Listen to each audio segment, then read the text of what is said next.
Oh, no, you don't have to. Not during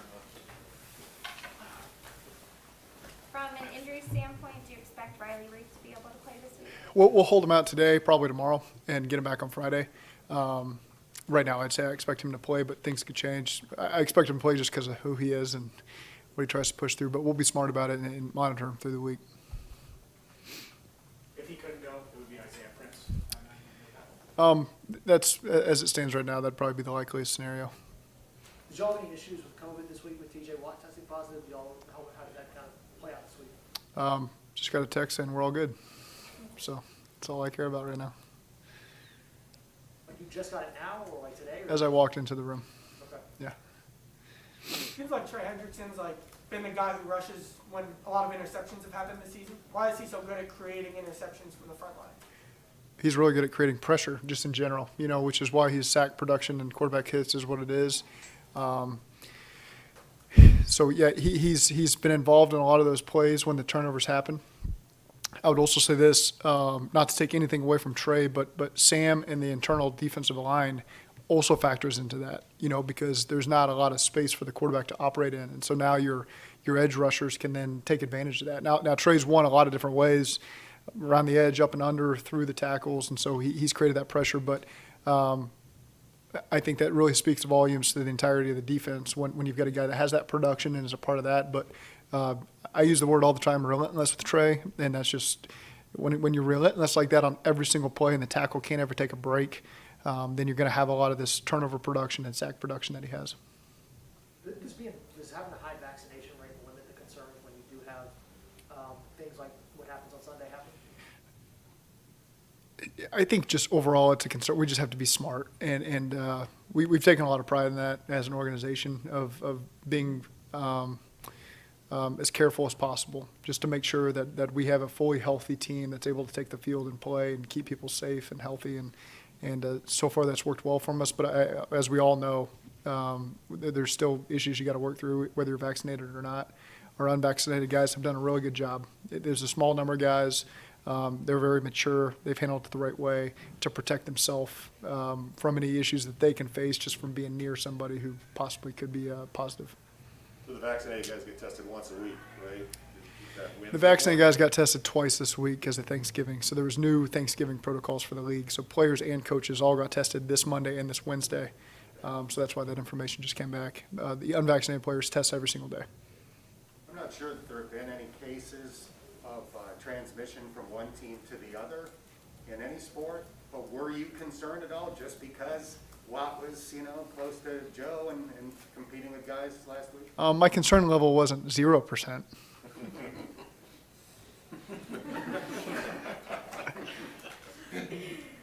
When you talk about relentless for Trey, Sam can fall into that category. I mean, does it start to get contagious where guys like, oh, look what he's doing, am I doing enough? Does it start to just have a ripple effect like that? Yeah. I think when the standard's high, everybody feels obligated to meet that standard, and it's not like you had to get Sam to start playing harder.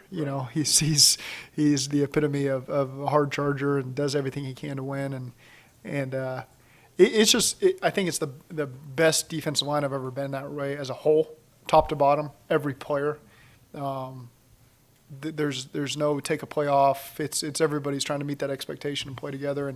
And Marion Hobby has a lot to do with that too. You can't understate. He's come in this year and just done a tremendous job. He's been a great addition to our staff, and I think those guys. I shouldn't speak for them, but it seems like there's a lot of mutual respect there, and those guys play really hard for him, and he gets a lot out of them. Does a good job rotating them through there and playing guys their strengths. Does a really nice job.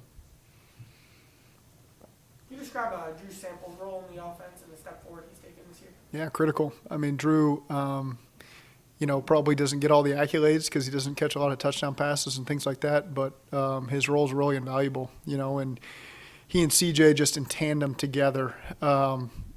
They could both coach. They could both be coaches in this league probably today, and that speaks a lot to James Casey and the job he does with them as a former player in this league. He knows how he was coached, and I think he took kind of the pluses and minuses of that and took it into his role and has done just a great job. And so those guys really feed off of him, and they know how to I mean, sometimes they switch who's playing what just based on the play call. They got to hear the play call, and then they're playing a new. Not everybody can handle that. Those guys can, and that's just been the standard in that room. And Drew does an excellent job in all three phases. The expectation is if you throw the ball to Drew, he's going to get open and catch it. He does an outstanding job in the run game and in protections. And again, his football IQ, him and CJ and really that entire room is so high. They understand all the fronts. They understand the weaknesses of some of the protections and some of the run game stuff that they got to do a great job in. And they're an extension of the offensive line in a lot of ways, and they're an extension of the receiver room in the pass game. And I just think both those guys have done an incredible job. And Drew, because you specifically asked about him, he just sometimes when maybe people don't talk about a guy a lot, it's because he's doing his job very quietly and very well. Just like offensive linemen, if you don't say their name much because they're not getting beaten protections and they're not missing the run game, that's kind of Drew to an extent. Is we ask him to do a ton of dirty jobs, and he does them extremely well. Are there ways to get Jamar Chase maybe more explosive plays, even whenever the defense is designed to take that away from him? Yeah, that's part of coaching is to make sure that we're continuing to put guys in positions to do that. I mean, if I'd called the play that T caught across the middle, kind of in that second window throw again, Jamar might have scored. And so again, there's plays that sometimes we can come back to, and over the course of that game, we didn't need to.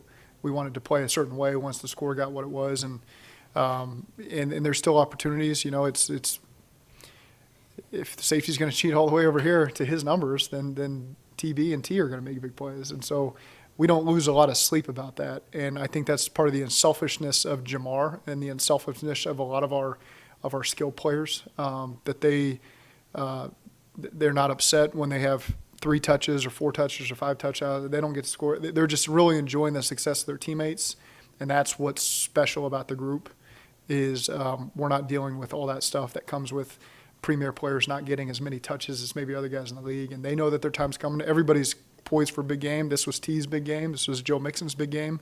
Those other guys know that at any moment it can pop for them, and that's what's really cool about coaching this group. Is it fair to say that this offense is the most multiple it's been since you've been here? Yes. I think it's two things. It's the most talent we've had. We got a lot of really good players, and it's year 3 of a system, and maybe that doesn't resonate with everybody, but it is a big deal. For 3 years now, guys who've been part of really the evolution of our offense as an entirety. Because we have evolved over 3 years. We've learned from things that maybe didn't work so well in the first 2 years. We've added pieces, and we're doing our best to put them in a position to really stress defenses. And the players have really just bought in and made it their own. And when there's ownership from the guys that actually run the plays, that's what really tries to take it to the next level. There's obviously the fight. We got to be consistent from week to week. Just because we had productivity last week doesn't mean it's going to carry over to this week. So guys got to keep that standard high, and they have. That's what I've been impressed with. But yeah, I think this in our 3rd year, as it should be, guys are really bought in and playing well. Speaking of ownership, a year ago or 11 months ago or whatever it was, when the decision was made that you were going to come back for year 3, how important do you think it was, year 3 of the system, for Mike and Katie and everybody, about the vision in the future of it? How big of a factor do you think that was? Well, probably a big factor. It's you need to show progress, and